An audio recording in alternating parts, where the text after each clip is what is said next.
জিমেলের password ভুলে গেলে আপনি কিন্তু আবার নতুন করে পাসওয়ার্ড সেট করতে পারবেন। কিভাবে কাজটা করবেন চলুন আমি সেই প্রসেসটা দেখিয়ে দিচ্ছি। তো ফার্স্টে আপনার ফোনে সেটিংস ওপেন করবেন, এরপরে নিচের দিকে স্ক্রল করবেন, দেখবেন গুগল নামের একটা অপশন থাকবে, এই অপশনটা আপনি ওপেন করবেন।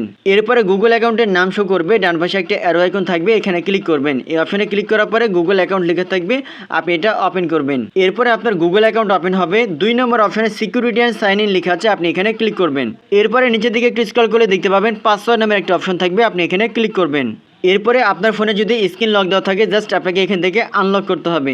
এরপরে কিন্তু নতুন করে পাসওয়ার্ড সেট করার অপশন চলে আসবে, দেখতে পাচ্ছেন লেখা আছে নিউ পাসওয়ার্ড। আপনি এখানে নতুন যে পাসওয়ার্ডটা দিবেন ওই পাসওয়ার্ডটা সাবমিট করবেন এবং এই পাসওয়ার্ডে আবার ডাবল করে কনফার্ম নিউ পাসওয়ার্ড লেখা আছে, এখানে সাবমিট করবেন।